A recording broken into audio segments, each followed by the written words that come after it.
বিশ্বনবী সাফা পাহাড়ের চূড়ায় উঠে গেলেন, ডাকতে আরম্ভ করলেন, ও আমার বংশের লোকেরা, ও আমার সম্প্রদায়ের লোকেরা, আমি যদি বলি পাহাড়ের পেছনে একদল ঘোড়সাওয়ার তোমাদেরকে আক্রমণ করার জন্য রেডি হয়ে আছে, ও আমার মক্কাবাসী, আমার কথা তোমরা বিশ্বাস করবা নাকি? সবাই এক বাক্যে বলে দিল, বিশ্বাস করব। সুবহানাল্লাহ। ও আমার মক্কাবাসী, আমি যদি বলি পাহাড়ের পেছনে একদল ব্যাটালিয়ন তোমাদেরকে অ্যাটাক করবে, আমি বললে বিশ্বাস করবা? মক্কাবাসী কি উত্তর দিয়েছিল জানেন? এত হেভি ওয়েটফুল একটা কথা বলেছিল। তারা বলেছিল, অবশ্যই বিশ্বাস করব, কারণ মা জাররাবনা আলাইকা ইল্লা সিদকা, আমরা জীবনে কোনোদিন তোমার মুখে মিথ্যা শুনি নাই। সুবহানাল্লাহ কইবেন না? ও মিয়া, যে এলাকায় আপনি জন্মগ্রহণ করলেন, আপনার শৈশব, কৈশোর, আপনার তারুণ্য, আপনার যৌবন যেখানে কাটালেন, ওই এলাকার লোকেরা যদি এক বাক্যে বলে তুমি যা বলবা তাই বিশ্বাস করব, কারণ তোমারে তো মিথ্যা কইতে শুনি নাই। মা জাররাবনা আলাইকা ইল্লা সিদকা, we have never ever witnessed a single lie from you, আমরা জীবনে একটা মিথ্যা তোমার মুখ থেকে শুনি নাই। সুবহানাল্লাহ বলেন। দেখেন, এই কথার মাধ্যমে এক বাক্যে বিগত 40 বছরের সার্টিফিকেশন হয়ে গেছে। কথা বলেন ঠিক কিনা?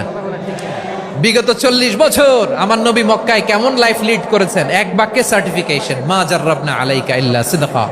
তখন বিশ্বনবী বললেন, ফাইন্নী নাযীরুল লাকুম বাইনা ইয়াদাই আযাবিন শাদীদ, যদি আমার কথা বিশ্বাস করো তাহলে জেনে রাখো, যদি মূর্তি পূজা আর এই শিরকি কর্মকাণ্ড ছেড়ে না দিয়ে এক আল্লাহর পথে ফিরে না আসো, কঠিন আযাব তোমাদের জন্য অপেক্ষা করছে। আওয়াজ করে পড়েন আল্লাহু আকবার। ফাইন্নী নাযীরুল লাকুম বাইনা ইয়াদাই আযাবিন শাদীদ, ভয়ঙ্করতম শাস্তি তোমাদের জন্য অপেক্ষা করেছে, আমি সেই শাস্তির সতর্কতা দিতে এসেছি। তাহলে বিশ্বনবীর আরেকটা বৈশিষ্ট্য, তিনি সতর্কতাকারী। সুবহানাল্লাহ, তিনি সতর্ককারী। উম্মাহকে রিমাইন্ডার দিতে এসেছেন, ওয়ার্নিং দিতে এসেছেন। আবার জাহান্নামীরা যখন জাহান্নামে যাবে, ফেরেশতারা ডেকে বলবে, ও কপাল পোড়া জাহান্নামীরা, জাহান্নামে কেন ঢুকলা? দুনিয়ার বুকে কি তোমাদেরকে সতর্ক করার জন্য কেউ আসে নাই?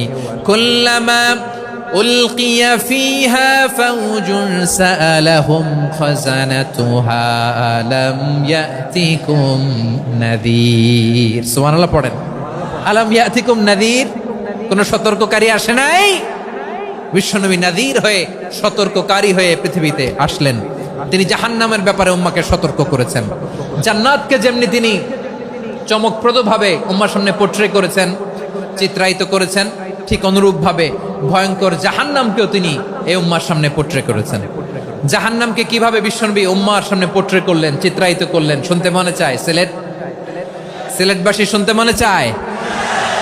জান্নাতের কথা শুনে যেমনি জান্নাতে যাওয়ার ব্যাপারে আপনারা আগ্রহী হয়েছেন, জান্নাতের নাজ নেয়ামতের কথা শুনে, জান্নাতের ফিচার শুনে যেমনি জান্নাতে যাওয়ার ব্যাপারে আমরা উদ্বেলিত হয়েছি, উচ্ছ্বসিত হয়েছি, জাহান্নামের কথা শুনলে কিন্তু আমাদের কলিজা কেঁপে উঠবে।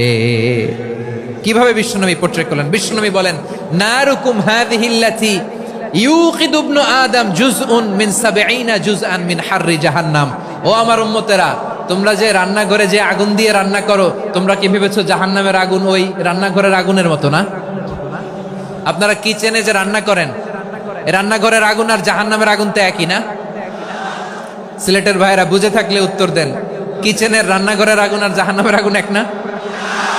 একরকম?